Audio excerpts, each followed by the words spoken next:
Have you ever noticed how some people hold on to past hurts, like a worn-out photograph, keeping it safe in their mind's eye?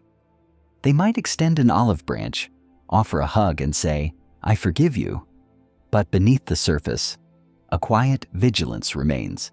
The slight change in tone, the subtle shift in body language, a memory triggered by a seemingly innocent comment. These are the tells. They forgive, yes, but they never truly forget. And here's the question: why? Why do some people carry this internal ledger, documenting every slight and disappointment, even after offering forgiveness? Is it a sign of bitterness, a protective mechanism, or maybe something much deeper in their psychology? Stick with me until the end, because what you'll discover might even explain your own approach to forgiveness.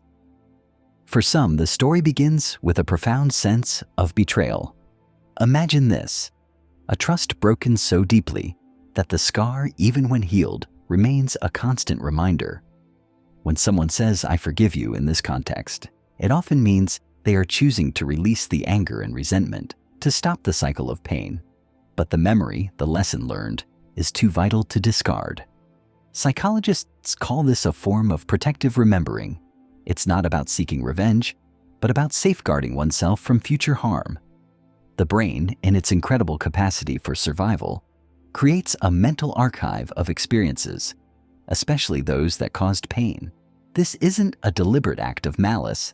It's an unconscious defense mechanism, a quiet alarm bell that rings softly when similar situations arise. The forgiveness is genuine, an act of emotional liberation, but the memory serves as a crucial guidepost. Then there's another group, the individuals who view past transgressions as valuable data points. For them, forgiveness is a way to move forward without being burdened by the emotional weight of the past. But forgetting would be a disservice to their own growth and understanding of human nature. They see each hurtful event as a lesson in boundaries, a tutorial in self-respect, or an insight into the complexities of others. It's not that they are unable to let go, it's that they actively choose to integrate these experiences into their wisdom. This mindset is often linked to resilience. People who forgive but never forget often demonstrate a profound ability to bounce back from adversity, armed with the knowledge of what they've endured. Forgetting, in their view, would be akin to erasing a chapter from their personal narrative, a chapter that shaped who they are today.